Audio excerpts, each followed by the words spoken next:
there, everyone. Been away for quite some time. That for apologize for. Um, anyway, I'm just not keen on making videos all the time, and I apologize. But the thing I want to talk about today is one of my favorite games. It is called Shadowrun, and I've been recently running this game over Skype with some friends of mine using not only Skype but also a program called Game Table, which allows you to basically have like a miniature type game table in real time, um, and for it to be updated in real time. Anyway, it's working out quite well, and I'm quite impressed. But I'm not really here to talk about Game Table. Here to talk about Shadowrun.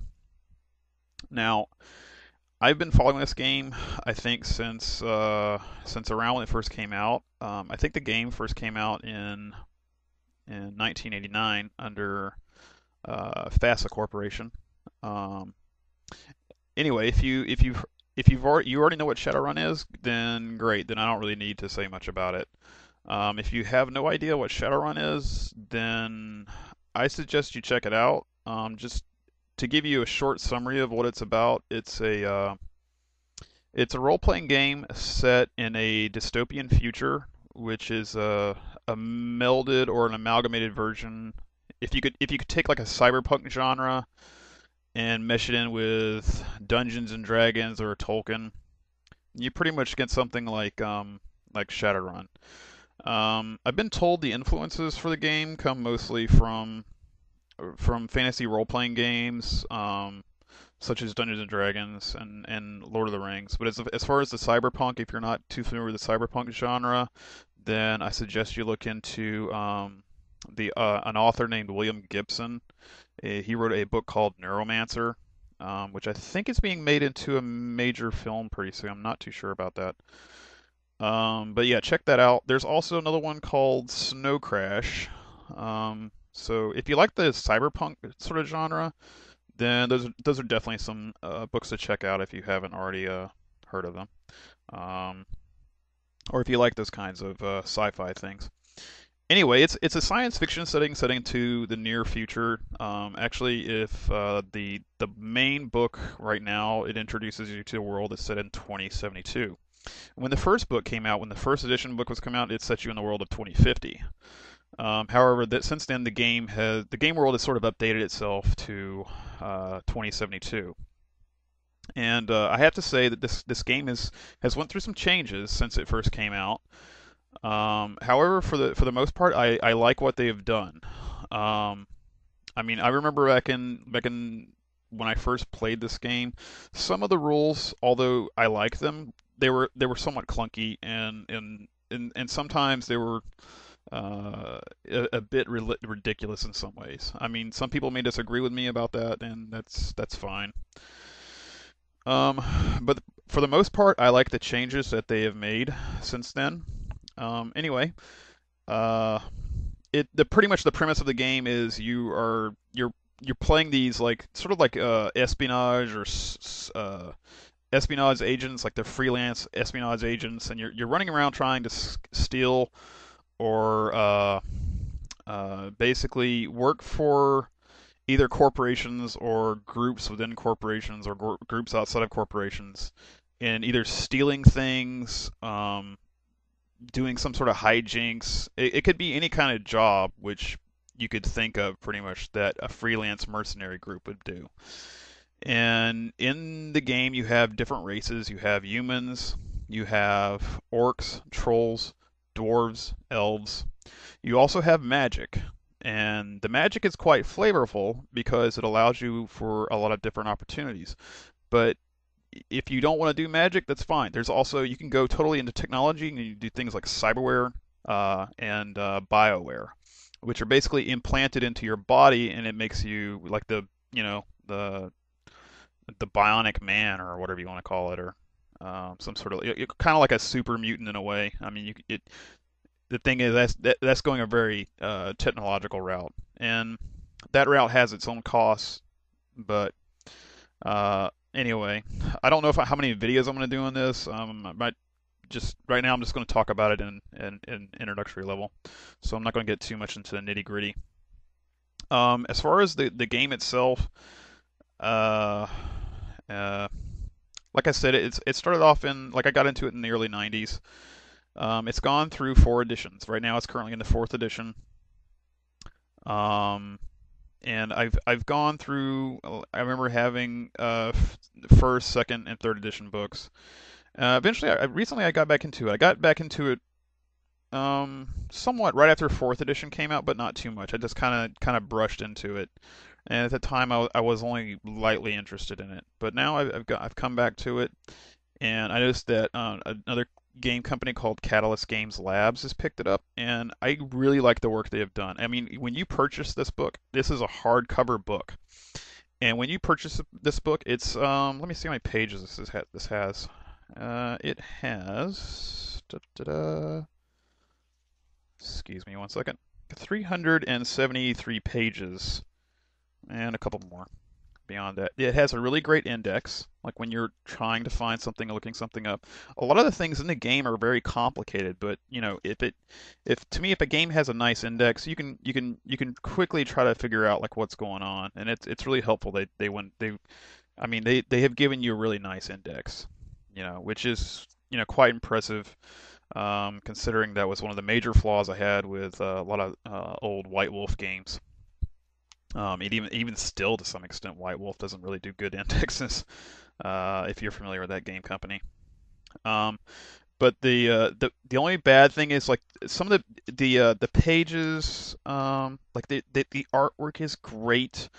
The details in like when you're looking through the subjects, it gives you detailed explanations about what everything is, how everything works, how combat is broken down into its various areas. And I I would say that I'm really pleased. The only thing is you kind of have to be careful with the pages a little bit, and because I mean you could wind up damaging the pages like quite easily if you're not very careful. So if you do pick up one of these books, uh, I'm pretty sure you already know to how to go ahead and take care of your own books. So anyway, I'm just saying offhand. Anyway, like I said, it's a great book. It also comes with, I've never seen a role-playing game book have one of these cloth bookmarkers, like a Bible has, and this actually has one. And I was just like, when I got it, I was like, holy crap, that's so cool! What a nice touch, you know. And I'll have to say the artwork is pretty nice. I mean, it's not grand, it's not really great, but I mean for what it does, I mean you can look at it and you're like, yeah, okay, I kind of see what kind of world that they're trying to describe with some of these descriptions and little short short stories they have sometimes interspersed. Also, you have like the first chapter is going to tell you pretty much about the world. It's going to tell you what's going on in it, what the history has been, how did things get to where they're at? How did magic return? How did different races come back? Like how did dragons start reappearing? And it goes over these things, and it tells you how these things affected the world and how it shook up things. It also tells you how technology has sort of changed things into how people approach things. Um, and it is almost a completely different world. And I think in the game setting, it talks about this is a new world. It's called the sixth world, or the sixth age, or something like that. But anyway, it's really nice. The one of the improvements they made from third edition to fourth edition was in the way that they changed the people that play with the Matrix or the internet. In this game, the internet's called the Matrix. I'm not talking about the movie. Um, anyway, in this virtual reality, you can affect computer systems. You can affect all kinds of technology. You can shut down, or someone's, Ed 209 robot that's gunning down your guys, or you can you can reprogram systems to do things that you want them to. They're basically hackers. In the old game, in the third edition, second edition, they had to actually plug in and go through all these little weird mazes or whatever to get everything done. And we never really liked that when I remember playing it back in those days. And it's so Decker was never really anyone's favorite character. They were always sort of like people that didn't really want to play those characters, or they were a last choice pretty much. I remember them being. But ever since they came out with fourth edition, they've really made these characters more appealing to play because you don't have to have the Decker sit somewhere and stick his little cord that runs from his head into some wall somewhere and just be away from the action. Now he can come along, the Decker can actually come along with you and take part in the actual fighting and stuff while he's messing around with the Matrix, which is really cool. So they basically made everything wireless. Pretty much almost everything, all your technology now is wireless. Very few things are wired. And anyway, just to give you some ideas about a different kind of character, they don't really have classes in this game. And when you're making your character, you can basically just kind of think of an idea of what you want and go with that. They have some what I would call archetypes or templates for characters to give you kind of character ideas. Like there's a bounty hunter, a combat mage, a covert specialist, an enforcer, a hacker, a shaman, a smuggler, weapon specialist, so forth and so on. And but these aren't classes really. They're just sort of like suggested ideas, and some of them kind of are like classes, but you're not stuck in some sort of class box where you have to pick this or pick that. Of course, you're going to be, it's going to be preferable that you pick some things over other things. Like if you're a decker or a hacker, you're going to want things to deal with computers. Um, but anyway, I'm really impressed with this book. So I don't I, with this it's called the 20th anniversary Shadowrun book, and I'm really liking this. And ever since we picked it back up and I started running it again, um, I really am liking this more and more. And I really don't know why that Shadowrun is not as big as how I think it should be. I mean, I think Shadowrun should be more popular, but I guess I suppose it just doesn't fit well with some people. It has a certain taste to it, I guess. And some people really don't like mixing their fantasy with their science fiction. And if you really don't like doing that, or you might be where you just don't like science fiction, or you just don't like fantasy. Either or. you know. But all I'm saying is, if you're willing to try out a game that's really cool, really awesome, you might check out Shadowrun and give it a shot.